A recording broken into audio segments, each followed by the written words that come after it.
študijem na Teološki fakulteti sebe in svoje zgodbe zelo lažje izrazim, pridem do globine različnih konfliktov, pa hkrati tudi miroljubne koeksistence med ljudmi,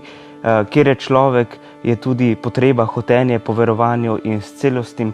pogledom na Teološki fakulteti lahko ljudi, poslušalce, gledalce lažje informiram.